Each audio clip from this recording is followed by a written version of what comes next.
Ya bojo kula niki kok cerewet ram.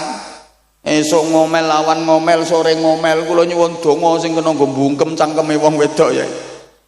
Gampang kae wacake summum bukmun umyum fahum la yarjiun. Ya diparingi padahal kiai ini nembe berarti celatu bojone.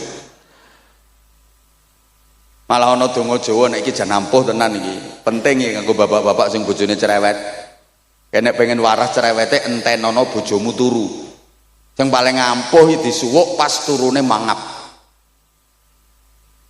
Nek wis kira-kira tanek gek turune mangap kae, sampean lungguh sandinge wacake sebut jenenge bojomu. Pomo kok bojomu ki jenenge Sumiati.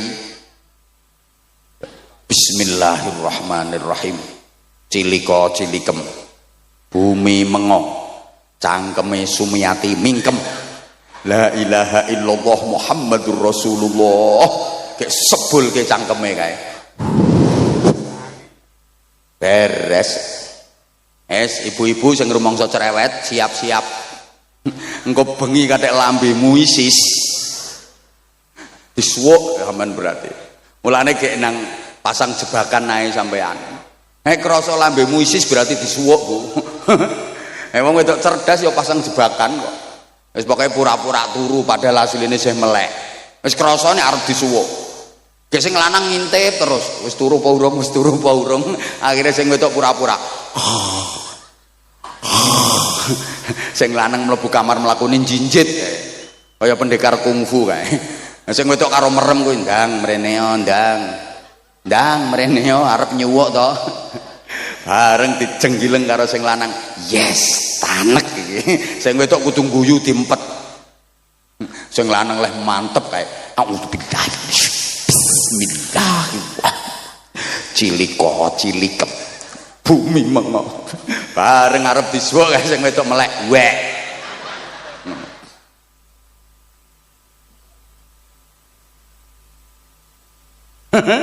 Lho, biyen ngono kok. Apa-apa maro kiai biyen. Makanya kiai itu menjadi solusi dari semua problem keumatan sehingga bisa menggerakkan masyarakat untuk melakukan perlawanan melawan penjajahan. Allahumma sholli ala Muhammad. Jadi ada tulisan alif, ya, sin, kaf, ro, ya, mim. Sama orang kita itu dibaca alif, ya, sin, karim.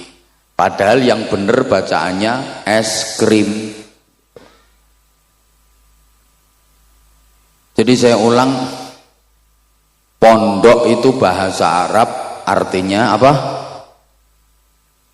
Mbah gak nyaut tok. Artinya hotel. Jadi kalau pondok pesantren NU berarti itu hotel bintang 9. Nah, kan simbolnya NU bintang 9. Kalau pondok pesantren Muhammadiyah berarti hotel matahari. Pesantren itu ada yang mengatakan berasal dari bahasa India kuno. Santra. Artinya manusia yang dianggap suci, nggak punya dosa dalam kepercayaan India kuno, yang berhak menafsirkan kitab sucinya.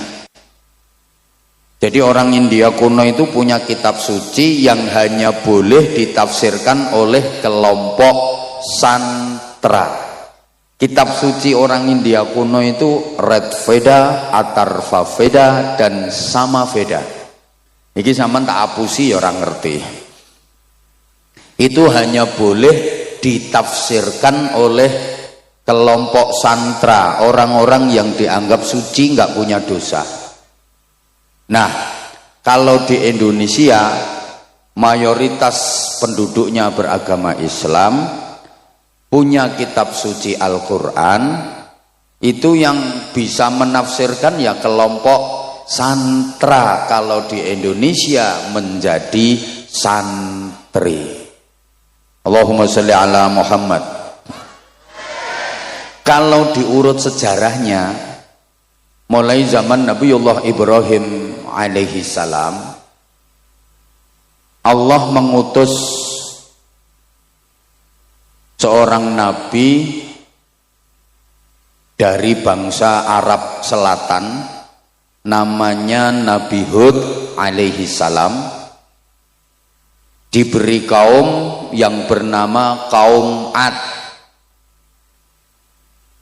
Wa ila adin akhahum huda, dan kepada kaum Ad Allah mengutus saudara mereka yaitu Nabi Hud alaihi salam. Nah, karena kaum Ad ini nakal-nakal, maka nasibnya dibinasakan oleh Allah, gagal di Arab Selatan. Kemudian Allah ngutus nabi dari bangsa Arab Utara, namanya Nabi Shalih alaihi salam, diberi kaum yang disebut dengan kaum Samud. Wa ila samuda akhahum Shalihah, dan kepada kaum Samud Allah mengutus saudara mereka Nabi Shaleh. Kaum Samud ini juga nakal-nakal, nasibnya ya dihancurkan oleh Allah. Di Arab Utara juga gagal, Arab Selatan gagal, Arab Utara gagal. Kemudian Allah mengutus Nabi la minal kiduli wala minal lori bal minat tengai, bukan dari Arab Selatan, bukan dari Arab Utara, tapi dari Arab Tengah. Dipilihkan dari suku yang terkenal paling fasih lesannya, paling gagah tubuhnya, paling ganteng wajahnya. Nabi itu adalah Ibrahim alaihi salam. Dan diingat Bapak Ibu para jamaah, semua nabi-nabi setelah Ibrahim alaihi salam itu adalah dzurriyyahnya, keturunannya Nabi Ibrahim. Makanya Nabi Ibrahim dijuluki Abul Anbiya. Sampeyan diteni, kiai-kiai niku rata-rata ganteng-ganteng.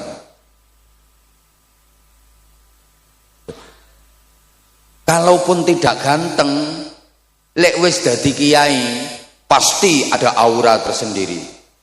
Silahkan dilihat rai saya, insya Allah lama-lama belenek.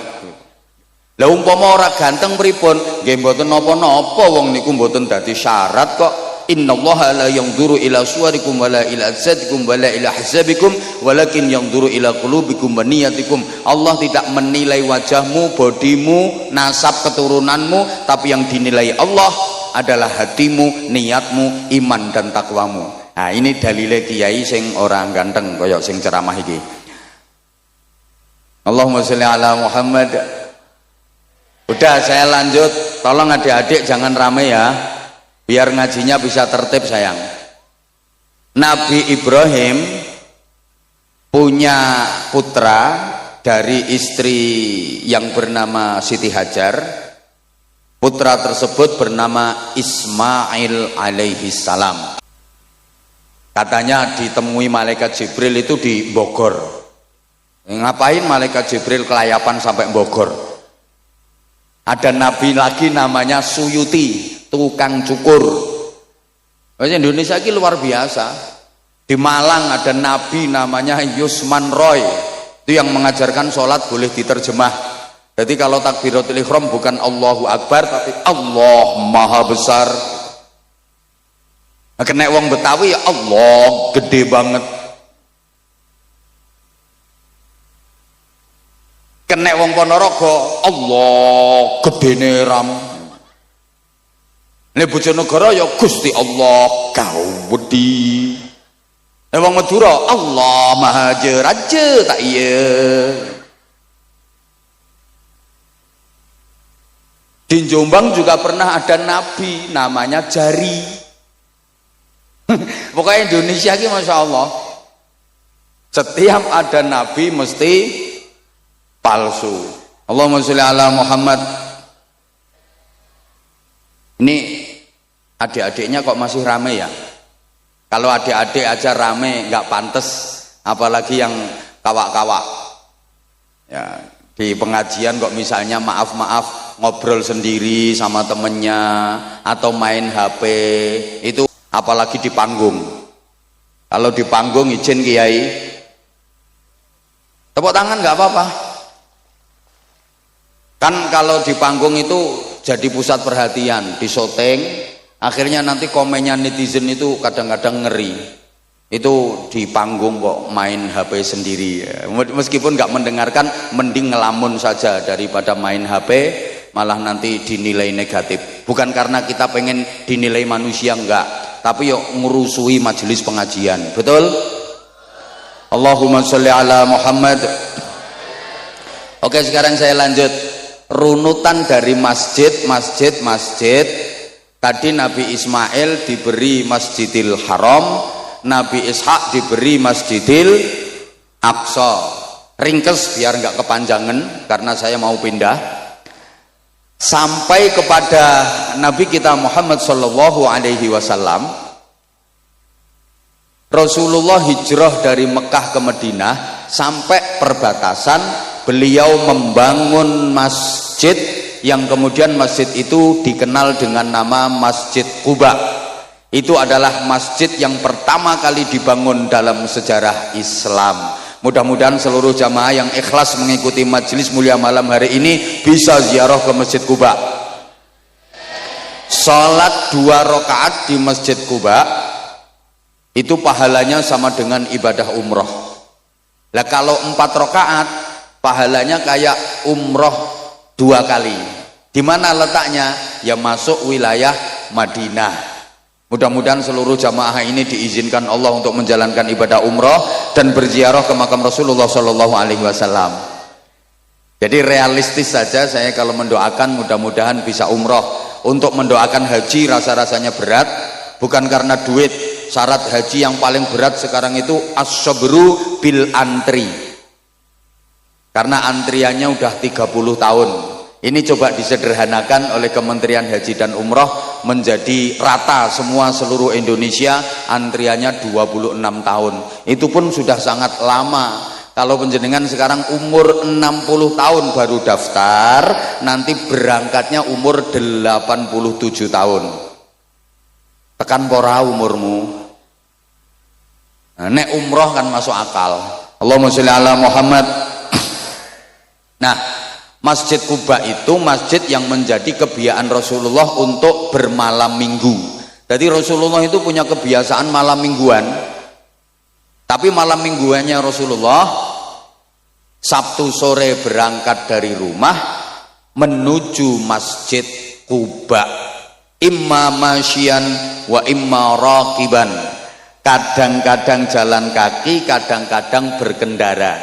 Dari rumah Rasulullah sudah wudhu, sampai Masjid Quba enggak batal wudhunya, kemudian sholat di situ.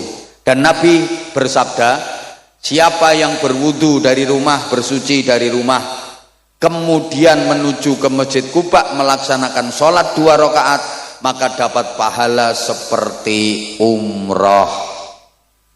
Kenapa Rasulullah setiap Sabtu sore menuju Masjid Quba? Beliau tabarrukan dengan turunnya ayat la masjidun ussisa 'alat taqwa. Maka manusia itu nilainya dari takwanya, bukan dari pangkat jabatan kedudukannya, bukan dari kekayaan dan harta bendanya, bukan dari kepandaian dan kepintarannya. Maaf. Maka yang diberi titipan ilmu, kepandaian, kepinteran, jangan pernah disombongkan, karena nilai manusia bukan dari situ. Toh ilmu itu juga milik Allah, hanya titipan. Kalau Allah pengen mencabut ilmu, gampang, diuntir saraf otaknya sidik wae, cetik, langsung lolak-lolak. digawe pikun iki lho entek ilmune. Betul? Ya Allah. Sekarang ae koyo pinter-pinter semua pertanyaan bisa jawab, gak ono yang balik. Ora usah sombong, turu lho wis ora kena dijak takoni. Betul? Demikian pula yang diberi titipan berupa harta, kekayaan, duit akeh, jangan pernah disombongkan. Nilai manusia bukan dari itu. Allah kalau pengen mencabut harta, kekayaan gampang. Sekarang kaya, diwalik grembyang, jatuh kismin. Kismin ki sak ngisore miskin. Nelongso. Ya kalau tadinya miskin jadi kaya, paling-paling kaget. Nah kalau tadinya kaya jadi miskin, stres. Gini apa nggih? Ya Allah, ini didengerin apa enggak ya? Pangkat, jabatan, kedudukan juga titipan Allah, ndak usah disombong-sombongkan. Allah menilai manusia bukan dari di dunia ini kamu pangkatnya apa, jabatannya apa, ndak. Pangkat jabatan ada habisnya kok, pensiun entek. Kadang-kadang belum pensiun ada, belum purna aja udah selesai pangkatnya. Betul? Nah, kadang ada di titipi pangkatnya sombongin, nek melakukan degek-degek. Kesenggol siti nesu-nesu, jangan macam-macam saudara sama saya. Saudara nggak tahu siapa saya, loh lali jenenge dewe. Padahal pangkatnya opo, wakil RT.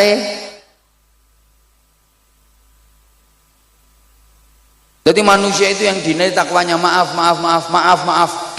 Nek sapi, kayak nilainya teko dagingnya. Semakin akeh dagingnya, semakin gede, semakin lemu, semakin larang.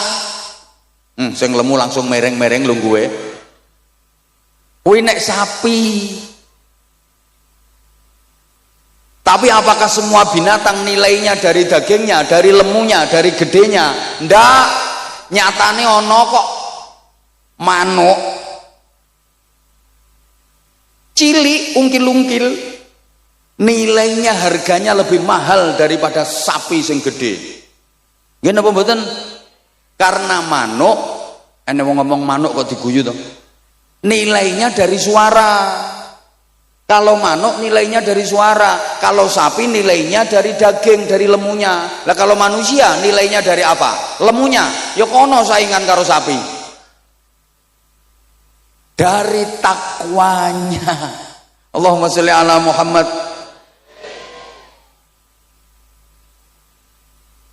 Masuk ke jantung kota Madinah, Rasulullah langsung nyari tempat yang strategis untuk membangun masjid. Yang masjid itu sekarang kita kenal dengan nama Masjid Nabawi di Madinatil Munawwarah. Bapak Ibu para jamaah, setelah selesai membangun masjid, Rasulullah menentukan tempat yang istimewa dengan sabdanya, ma baina baiti wa mimbari raudhatun min riyadil jannah. Tempat antara rumahku sampai dengan mimbarku adalah taman di antara taman-taman surga. Tempat itu sekarang dikenal dengan nama Raudhah, yang menjadi tujuan nomor satu siapapun yang ziarah ke Madinah, siapapun yang ke Masjid Nabawi. Target utama nomor satu mesti pengen. Itu nggak sembarangan, harus antri dan pakai tasreh. Kalau nggak ada tasreh atau izin masuk, nggak bisa masuk. Kenapa tempat itu begitu istimewa? Ya karena Rasulullah saja menyebut itu adalah taman surga. Sholat, zikir, berdoa, iktikaf di situ sama dengan berada di taman surga. Masya Allah, rebutan mereka. Nah, kenapa tempat itu yang dinamakan taman surga? Kok bukan semua bangunan Masjid Nabawi disebut taman surga semua? Kok hanya tempat itu yang ukurannya kurang lebih 28 kali 16 meter? Kurang lebih, saya sendiri nggak sempat meteri. Kenapa hanya tempat itu yang disebut taman surga? Kok tidak seluruh bangunan masjid disebut taman surga? Karena di tempat itulah Rasulullah mendirikan pondok pesantren. Di tempat itu Rasulullah mengajar sahabat-sahabatnya, mendidik murid-muridnya. Jadi pondok pesantren itu mulai zaman Rasulullah sudah ada. Iki modelmu kok kaya ora percaya ngono diomongi. Halo?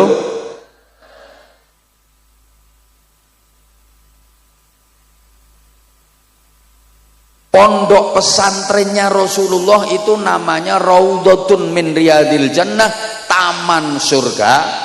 Maka semua pondok pesantren yang ada di dunia ini besok akan diangkat oleh Allah menjadi bagian dari taman surga, termasuk Darul Istiqomah. Lah penghuninya siapa? Ya semua yang berkaitan dengan pondok pesantren, yang ngajar, yang belajar. Jadi ya kiainya, bunyainya, ustadz-ustadzahnya, pengurus-pengurusnya, santri-santrinya, sak wali santrine mlebu swarga. Nek sahriyae ora telat. Dan semua orang yang ikut membantu dan mendukung perjuangan pondok pesantren minimal seneng karo pondok pesantren. Soalnya ngapunten kadang-kadang ana wong nanggone lingkungane iki ana pondok pesantren wis ora melu nyumbang, ora ndukung, ora ndongakne, malah ngrusui. Wonten apa mangke pondok pesantren iku nek wis tenanan santrinya dari jauh-jauh. Sampeyan titeni to pondok-pondok pesantren sing wis serius tenanan-tenanan niku santrine teko adoh-adoh. Mulane ngapunten lek santrine lagi ngutek sak RT rong RT ya aja berbangga diri dulu niku nembe rodok pondok. Kiai nek serius niku santrine mesti saking tebe-tebe iki ngrungokne ora to wong-wong iki.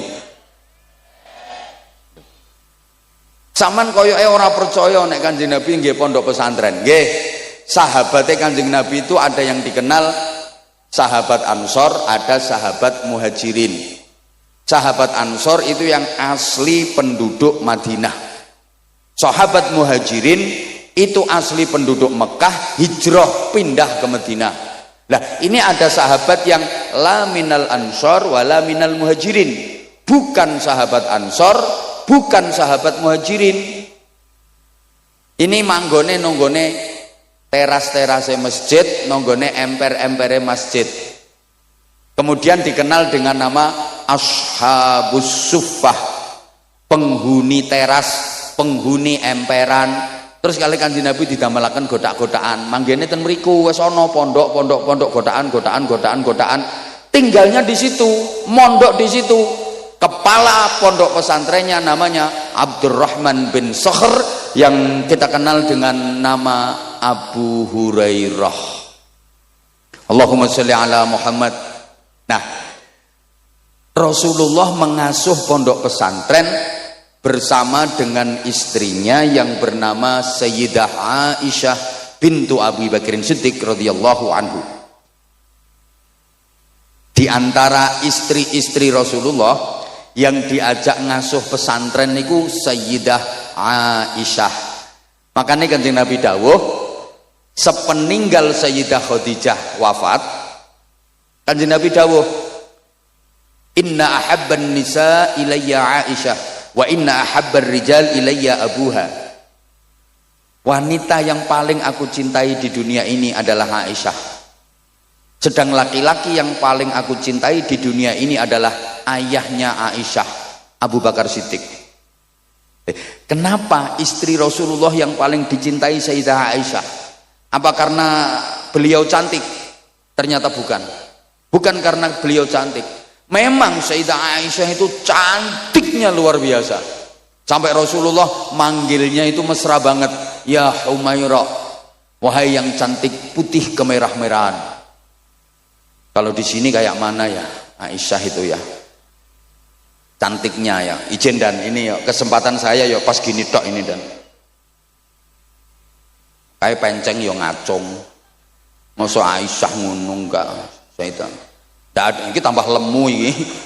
Ndak ada. Saking cantiknya. Tapi bukan karena itu Rasulullah paling mencintainya. Kenapa? Ya karena Sayyidah Aisyah yang diajak ngasuh pesantren karena keilmuan.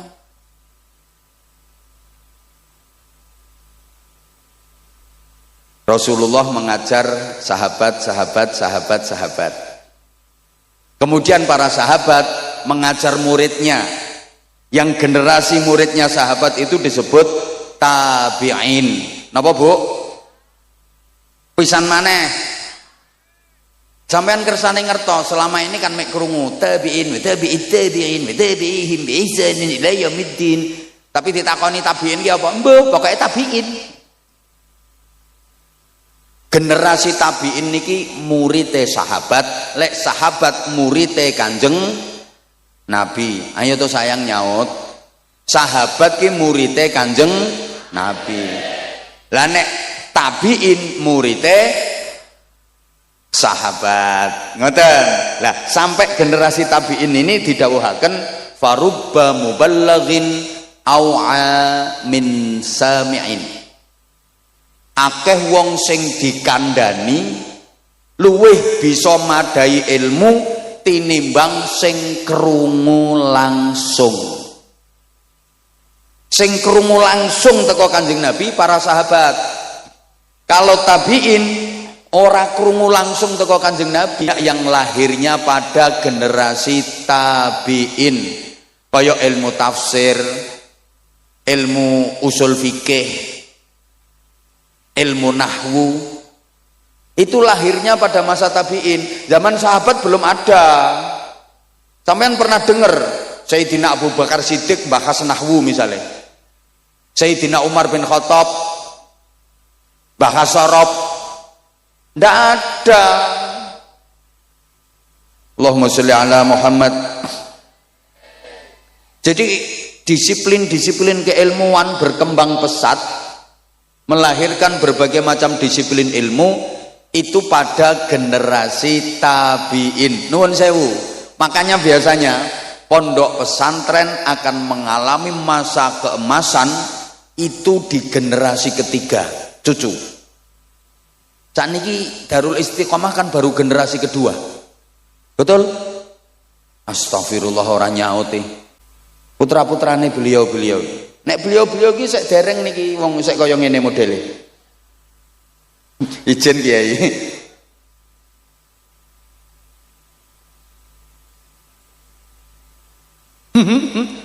Lho, nggih.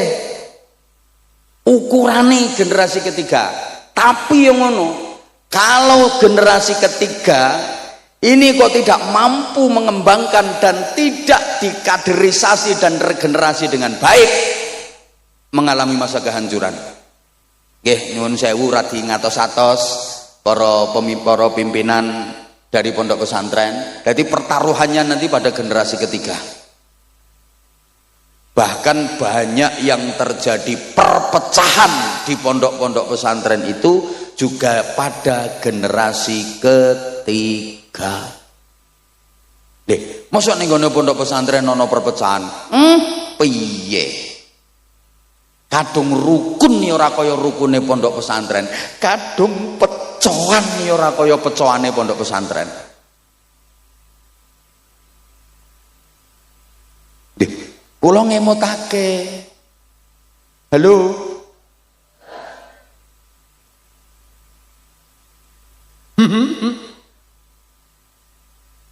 Lho nggih niki pun kathah kejadian pada generasi ketiga pondok pesantren mengalami masa kejayaan, mengalami masa keemasan. Tapi juga banyak pada generasi ketiga itu pondok pesantren mengalami masa kehancuran. Artinya kehancuran itu ya entek santrine, hanya tinggal nama. Loh, saya tidak memeden-medeni, enggak. Tapi bagaimana para sahabat mendidik murid-muridnya tabi'in menjadi generasi-generasi hebat, sehingga ini bisa dijadikan ukuran. Seorang guru disebut sukses kalau bisa mempunyai murid yang kapasitas dan reputasinya melebihi gurunya. Allahumma sholli ala Muhammad. Saya ulang, kiai disebut sukses kalau mempunyai santri yang reputasinya bisa melebihi kiainya. Itu baru sukses. Sama halnya orang tua disebut sukses dan berhasil kalau mempunyai anak yang reputasi dan prestasinya melebihi orang tuanya. Izin, saya bisa dan berani mengatakan ini Pak Kapolsek ya. Bapaknya Pak Kapolsek itu orang sukses karena bisa mendidik dan membimbing putranya, mengantarkan putranya sampai menjadi Kapolsek. Izin Pak Kapolsek, bapaknya profesinya bapak? Bapaknya petani, perangkat desa, petani, tukang dakwah, tukang idak-idak sawah. Izin, tapi bisa mengantarkan putranya menjadi Kapolsek. Berarti ini yang hebat bapaknya, bukan Kapolseknya. Izin, rasa dikeploki wong sing hebat bapaknya. Nah Pak Kapolsek ini berhasil apa enggak, sukses apa enggak, lihat nanti putra beliau. Nah kalau putra beliau bisa jadi Kapolres, sukses ini Pak Kapolsek. Lah nek bapaknya Kapolsek kok putrane Hansip, gagal berarti Kapolsek. Izin dan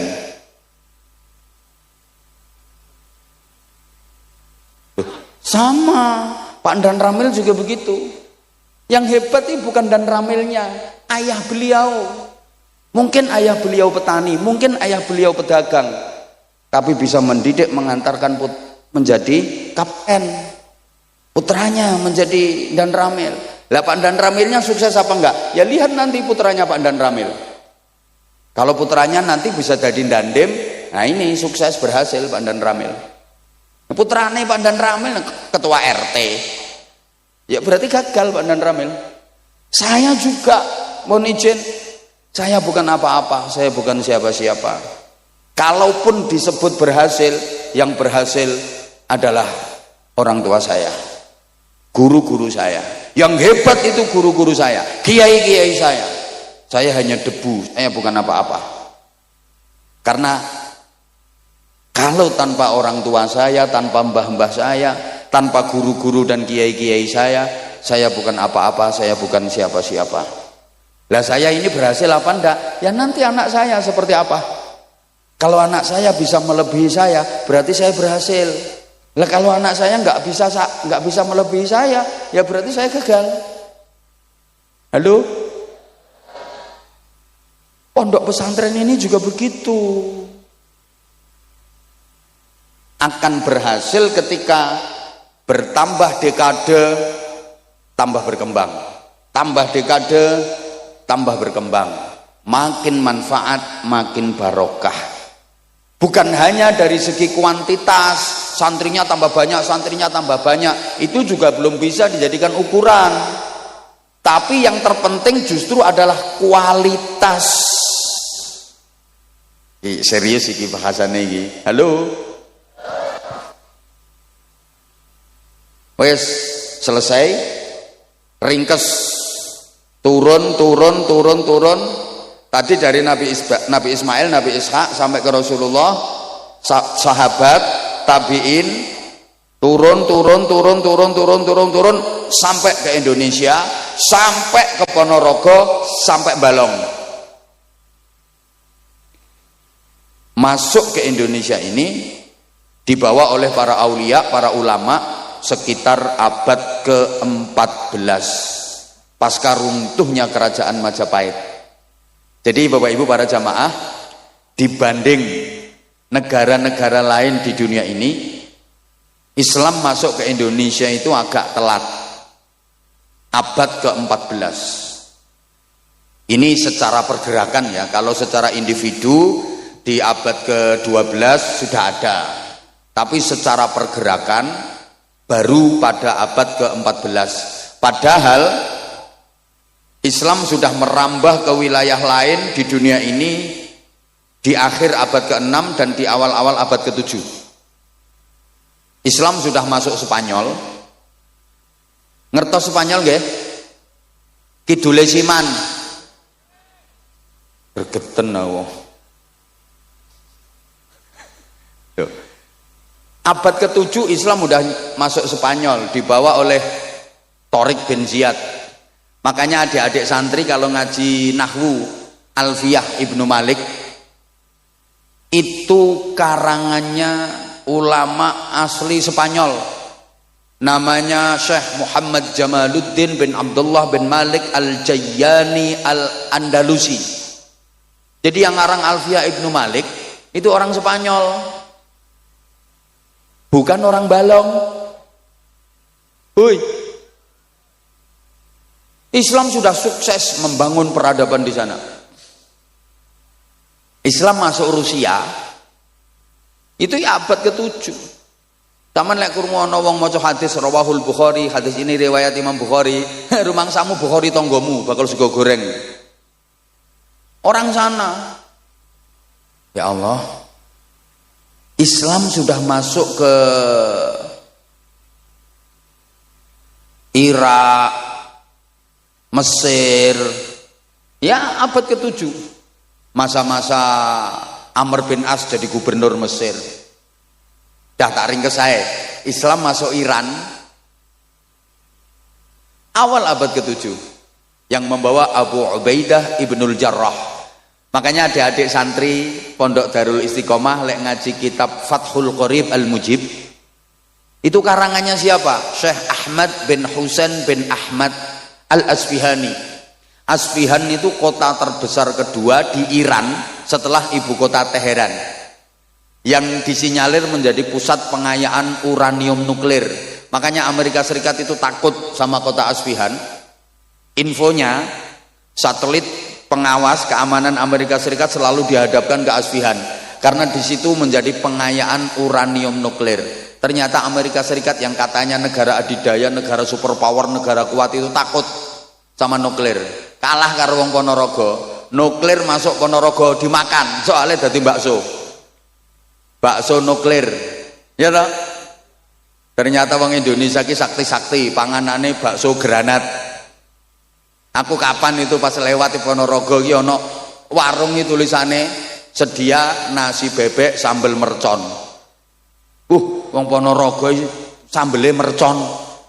Wah, Indonesia ini ternyata sakti-sakti. Bener, tongseng dipangan, tong karo seng lho dipangan. Bocah cilik-cilik, cambalong cilik-cilik doyan molen jajal.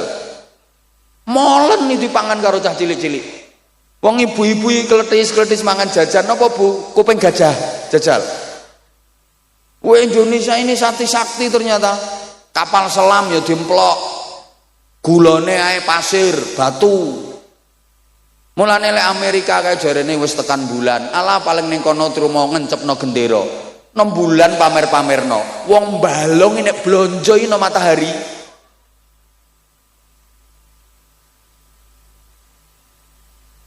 Ya ora kobong kok. Ya Allah ya Karim. Wes. Jadi Islam masuk ke Indonesia abad ke-14 itu dibawa oleh para wali terus sampai masa penjajahan. Nah, ini nanti bagaimana peran ulama, kiai, santri dan pondok pesantren untuk Republik tercinta ini. Pada masa penjajahan, mohon izin Pak dan Ramil, Pak Kapolsek, yang menggelorakan semangat patriotisme untuk melawan kolonial. Sing arep nyalon kae demoro kabeh nang ngene kiai, walaupun kok nek wis dadi yo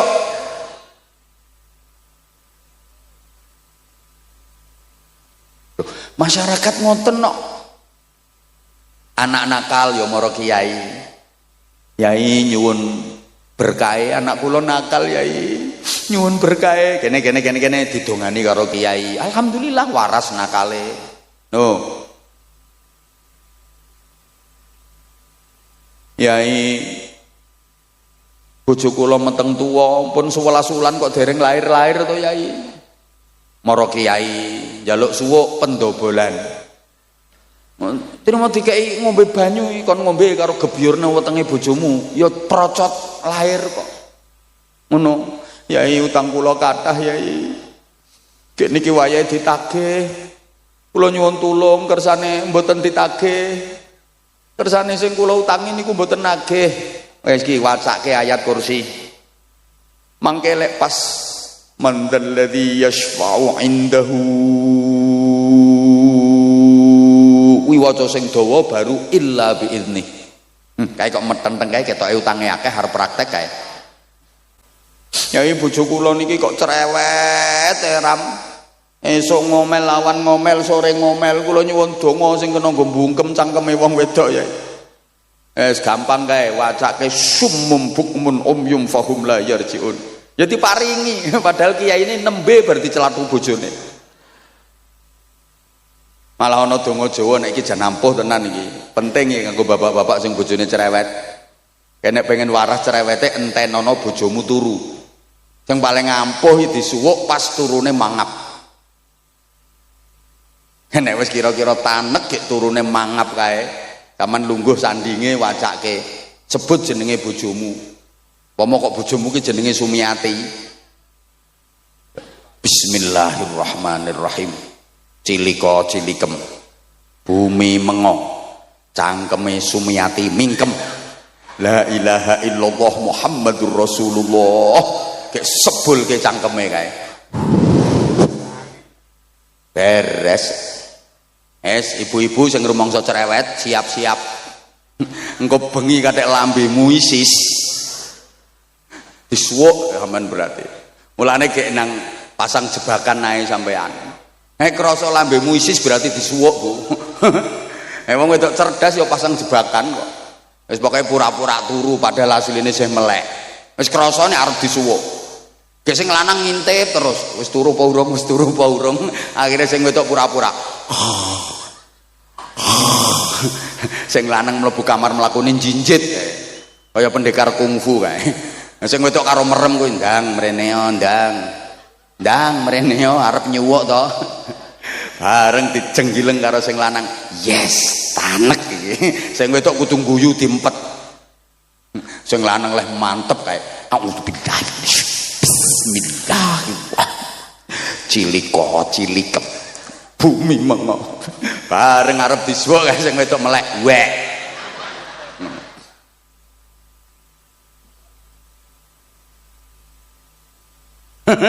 Lho, biyen ngono kok. Apa-apa mara kiai biyen.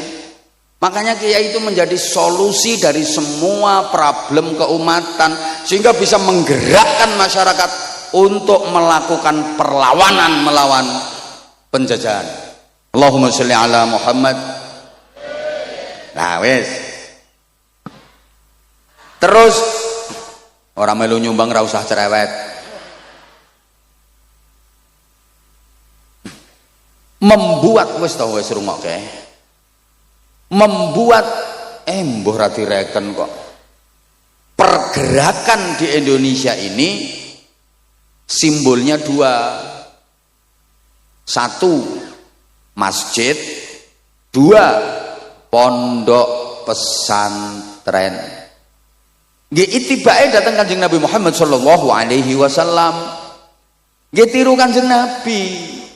Makanya rata-rata pondok pesantren niku mbah masjid, mbah musola, mbah aula agung, kuwi mesti wis. Biasane tata letake kaya ngono kuwi. Terus ana godaan kamar-kamare santri. Muga-muga paham. Kae nek cara pewayangan kae gunungan kuwi simbol masjid. Nggo ngumbah, nggo resik-resik, nggo ndidik, nggo gembleng. Nah, sebelah kiwa Kurawa. Kae sing bala Kurawa kae mesti ditata nanggone sebelah kiwa ning gunungan. Ana dalang leh nata Kurawa kok derek nanggone tengen kuwi dalang bingung. Mesti manggone nang kiwa. Lah Pandhawa manggone nang tengen. Kurawa ki simbol angkara murka, Durjana. Pandhawa ki simbol satriya sing wis bersih. Lah sing angkara murka Durjana sing mangkono sisih kiwa iki yen pengen dadi satriya, pengen bersih kudu diumbah, digembleng nanggone gunung. Wis mbok paham mbok ora ngene iki. Angel ngomongi wong sing rupane ayu tapi kok paham nggih? Ya wes nek wis paham. Iya. Lah saiki pondok pesantren niku nggo gembleng generasi-generasi hebat. Nun sewu adik-adik santri, sama ning pondok ki ora kudu dadi kiai, ora kudu dadi bunyai. Jadi apapun yang penting manfaat, yang penting barokah. Mergo pondok niku nggone barokah. Maaf, santri pondok Nabi aja diremehke. Duh ki waktune sayange ora cukup iki. Lah saiki sing disebut ulama ki sing piye? Soalnya pondok ki nggon gemblengane. Ada beberapa kriteria, di antaranya satu rijalul ummah. Bareng.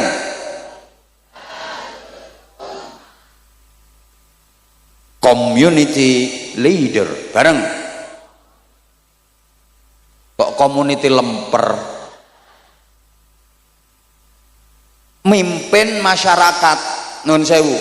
Jadi kiai ini mboten namung mimpin santri, tapi ya mimpin umat, mimpin masyarakat. Nah, mimpin masyarakat kuwi luweh angel tinimbang mimpin santri. Nek mimpin santri gampang. Santri pondok pesantren walaupun jumlahnya ribuan bahkan puluhan ribu mesti manut kalih kiyaine. Kiyaine merentah ngetan puluhan ribu santri ngetan kabeh.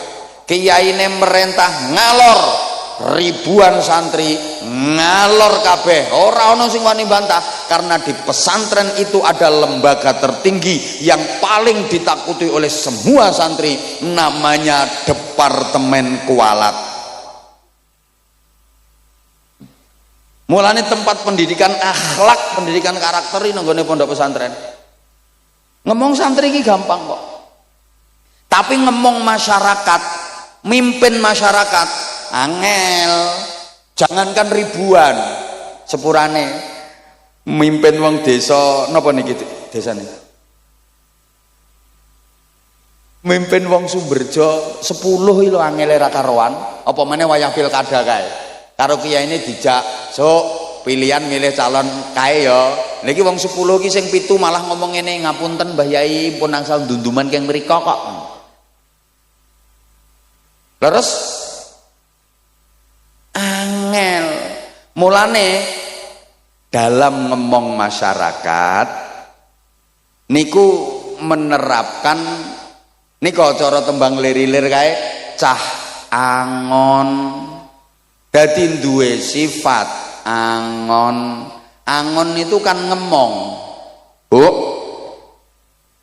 Ngemong angon itu mengetutkan. Apa ya mengetutkan itu? Mengintili. Angon niku manggone nang ngarepe apa nang mburine? Wong angon iki nang ngarepe sing dingon apa nang mburine? Ten mburine mengetutkan. Kaya angon wedhus, endi wedhuse mau ya? Angon wedhus iki mesti manggone nang mburine wedhus. Nek wedhuse mlakune wis bener apik, jarke tutke wae. Lah engko lek bandang-bandang baru ditariki ngono kuwi. Lah nek manggone nang ngarepe wedhus ora angon kuwi, blantik. Gelem ora gelem wedhus ditarik diseret kae nganti melet-melet kae tekek gulune ora peduli. Mulane sampean lek milih pemimpin kuwi milih pemimpin sing iso angon, aja pemimpin blantik iso ketekek gulumu melet-melet. Allahumma sholli ala Muhammad. Saged dipahami nggih?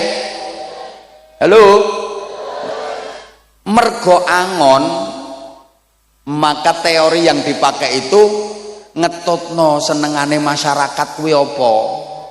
Ora langsung diberantas habis. Senengane masyarakat kuwi apa? Lah engko disisipi nilai-nilai Islam. Masyarakat kok senengane kesenian. Oke, dakwahnya lewat kesenian diselingi disisipi nilai-nilai agama. Wong Ponorogo senengane reog. Dakwah Islam lewat media reog, senengane wayang, mendakwahkan agama melalui media wayang. Angko lakon pewayangane disisipi nilai-nilai agama, senengane gending-gending, tembang-tembang, ciptakan gending-gending yang di situ kalimat-kalimatnya mengandung filosofi agama. Mulane ono gending-gending gereh, cublek-cublek, gundul-gundul, sluku-sluku, turi-turi. Lah kuwi nah iki saiki pangapunten sanget wonten permintaan rumiyin saking panitia untuk mengedarkan kotak amal diberi waktu untuk pesantren. Ini masuk bagian dari jariah Bapak Ibu, kesempatan jenengan arep bangun pondok pesantren dhewe ora iso, ora potongan, dirimu tidak patek gablek dhuwit. Tapi lek bareng-bareng ngeten iki, Masya Allah, jenengan mangke saged pikantuk ganjaran kolektif. Alhamdulillah. Ayo ki grup solawat 1-2 lagu sambil ngiringi santri-santri untuk mengedarkan kotak amal kangge pondok pesantren. Nggih, monggo Bapak Ibu disiapkan infak terbaiknya. Nanti saya lanjut ngajinya, dan kalau masih ada waktu mudah-mudahan bisa bagi-bagi sarung cap. ayo monggo. Allahumma sholli ala Muhammad. Gapura ki supaya warga desa kuwi guyub rukun, jadi pemaaf bukan pendendam. Wong gapura ki asline bahasa Arab ghafura, pemaaf. Nah ilate sampean arep ngomong ghafura, metode angel, gapura. Understand? Paham karepmu ora paham karepmu. Nomor loro ditirokke. Rijaluddin bareng. Spiritual leader bareng.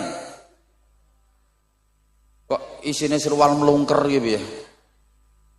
Jadi harus mempunyai daya spirit, kekuatan spirit. Nuwun sewu Kiai Nahuri, Kiai Zainal Arifin, Kiai Muhammad Ghufron, nuwun sewu panjenengan yen nerusake amanah saking muassis pendiri, neruske pondok, neruske mulang niku gampang.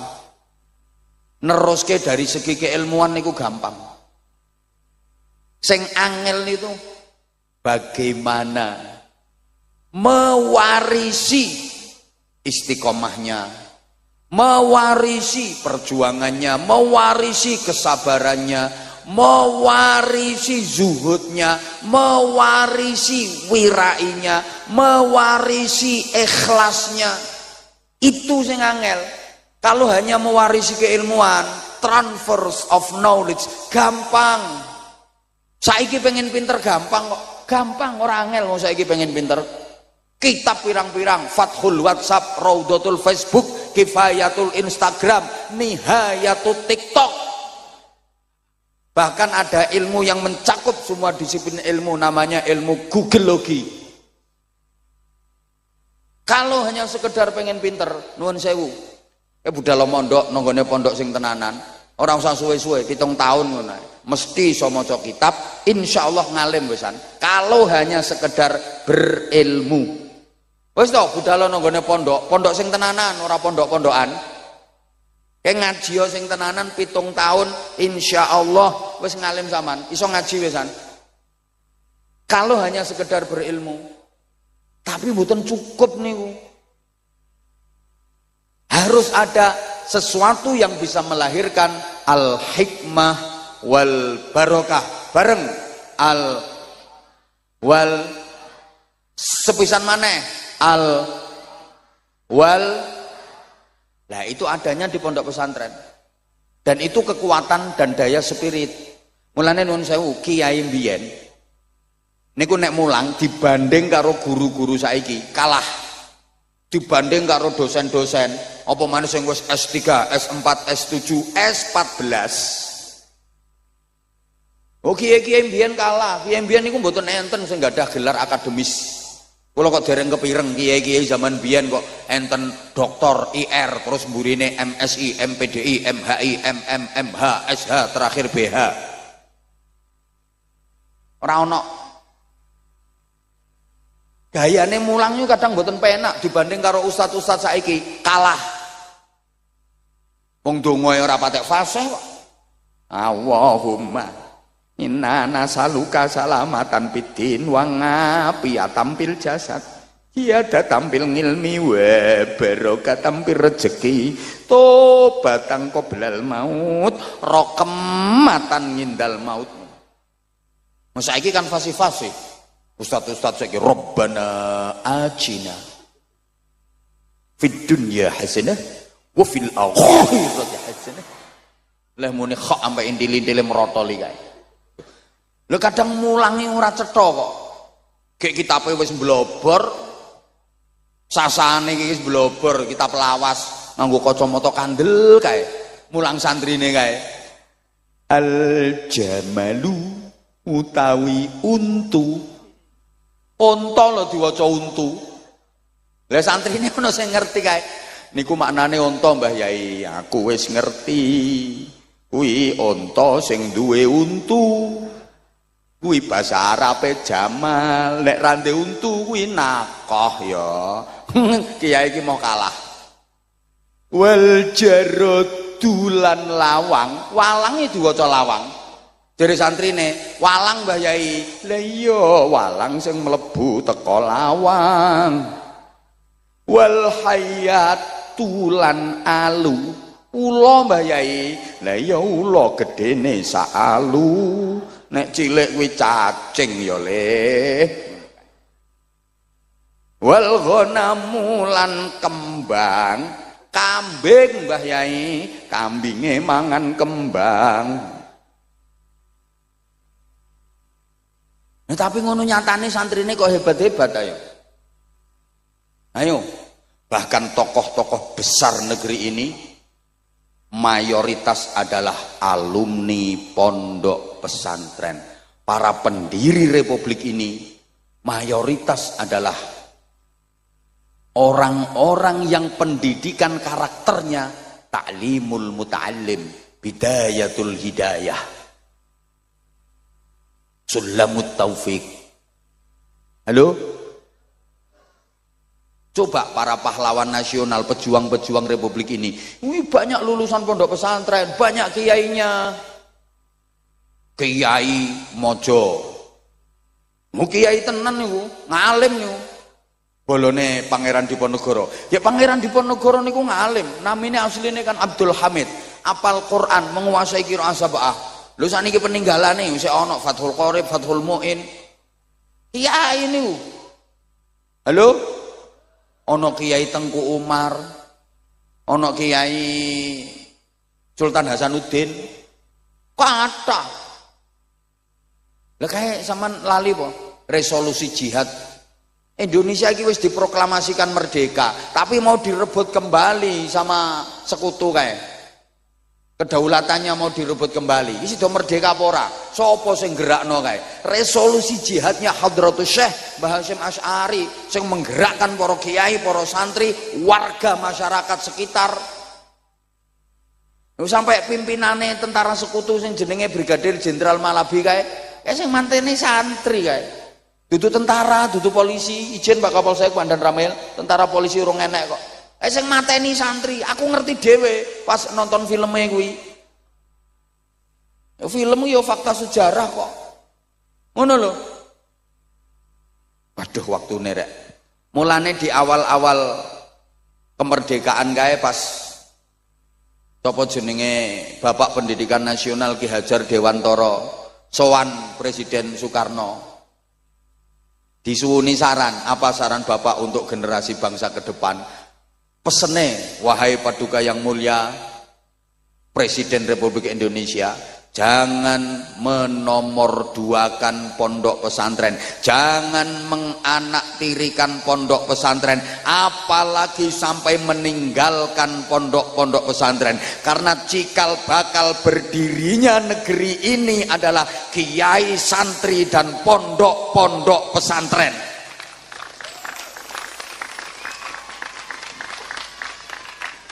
Pondok pesantren melahirkan kemerdekaan, kemerdekaan baru melahirkan sekolahan sampai perguruan tinggi. Maka nenek diurut sekolahan, perguruan tinggi, putune pondok pesantren.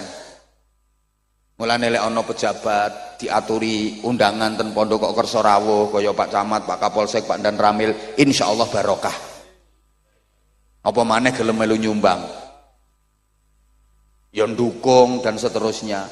Titenono pejabat sapa wae katik mengkhianati pondok pesantren mesti kuwalat, mesti tenanan nih. Halo